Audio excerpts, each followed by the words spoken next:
Hey guys, we're going to talk about Chapter 4.1, Probability and Introduction to Probability. So let's get started. So a probability experiment is a process with a result determined by chance. So when you do a probability experiment, every result is a part of the outcome. So the sample space is the set of all the possible outcomes for a given probability experiment. And if you're talking about a certain subset of the sample space, it's called an event. So let's consider this. Say you're going to toss a coin and roll a dice. So list the outcomes in the sample space for the experiment, and then list the outcome in the event for tossing a tail, then rolling an odd number. First thing we do. So now we're going to talk about the first thing we did was toss the coin, and then we rolled the dice. So if you look down here at your sample space, H1 represents you tossed a head and you rolled a 1 on the dice. T1 is tails that you flipped and 1 on the dice, and you can see. So our sample space for this is 12. For the odd event, all we did was we wanted to know when we rolled a tail and then when we got an odd number on the dice, and that can only happen if we have T1, T3, or T5. All right, so consider an experiment in which a red 6-sided die and a blue 6-sided die are rolled together. Use a pattern to help list the outcomes in the sample space. List the outcome in the event. The sum of the numbers rolled on the 2 dice equals 6. Okay. So an easy way to think about when you roll 2 dice is that you got to go 1 to 6 for the red and 1 to 6 for the blue. So let's think about it. For the red dice, if I roll a 1, then the blue dice can be 1 or 2 or 3 or 4 or 5 or 6. So for rolling a red dice of 1, we have 6 outcomes based on the result of the blue dice. If we look here, look what they did. They did every outcome that's possible. There's 36 of them. And what they also did is they went ahead and did it by what they add together of. So we can see 1 plus 1 is 2, 2 plus 1 is 3, 1 plus 2 is 3, and so on. And if you look, the numbers start to have a pattern diagonally. So the largest number that if you add 2 dice together is 12, the smallest number is 2. But remember, the question asks for the 6s. So we're going to go to that thing and look for all the 6s. So we have a red dice of 1 and a blue dice of 5 equals 6. A red dice of 5 and a blue dice of 1 equals 6. A 2 and a 4 equals 6, and a 4 and a 2, and then a 3 and a 3. So there's 5 outcomes. So our answer would have been 5 over 36, because that's the number of outcomes. That's the probability if you roll a dice and get the addition of 6 over 36.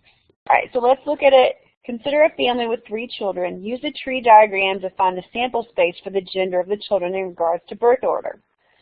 Okay, so it's better to show it this way. All right, so when you have your first child, you can have a boy or a girl. Your second child is not dependent on what you had first. So as you can see, if you have a girl, then you can have a boy or a girl. If you have a boy, you can have a boy or a girl. So then you keep going, and it goes down to like you can have a girl or a boy, girl or a boy, girl or a boy, girl or a boy. So the notation in red is showing the first child you had was a girl, then you had a boy, then you had a girl. Now, if you see at the bottom, you can see that it says GBG. It means you had a girl, a boy, and then a girl. If you look to the edge of the left, you can see girl, girl, girl. And if you look to the other edge of the right, you can see boy, boy, boy. Okay, so you can write the sample space as this.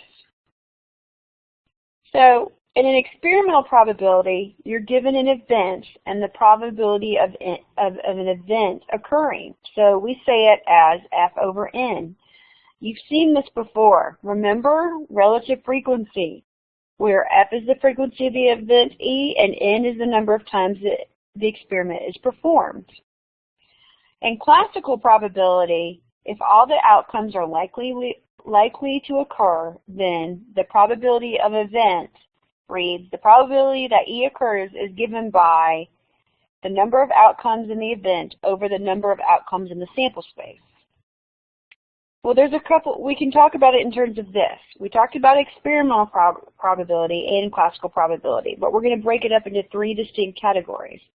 Subjective probability is an educated guess regarding the chances that something will occur, but it's putting your opinion into the results. Experimental probability uses the outcome obtained by performing an experiment to calculate the probability. Classical probability is the most precise type and can only be calculated when all the possible outcomes in a sample are known or likely to occur. Classic probability is, think about your rolling dice, you're playing cards, and you're betting on cans. This is used all the time in Vegas for gambling. All right, determine if each probability is subjective, experimental, or classical. The probability of selecting the Queen of Spades out of a well-shuffled deck of cards is 1 out of 52. You only have one Queen of Spades and you have 52 cards. So you're going to say if it's subjective, experimental, or classical.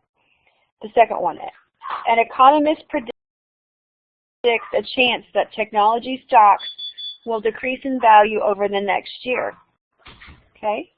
And then the last one is, a police officer wishes to know the probability that an officer chooses at random will be driving under the influence of alcohol on a Friday night. At the roadblock, he records the number of drivers stopped and the number of drivers driving with a blood alcohol level over the legal limit. He determines the probability is 3. Okay, when we're talking about cards or dice, that is an example of classic probability because drawing the Queen of Spades will always be the same when you have a deck of 52 cards and it's a fair deck. So that's classical probability. And the economist is giving an educated guess because he's trying to project what the stock market's going to do. That's subjective probability. So the police officer's probability is based on evidence gathered from a roadblock. So his is experimental.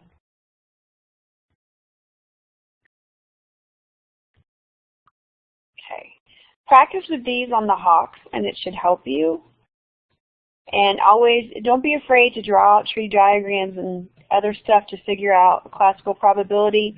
And let me know if you have any questions. Thanks.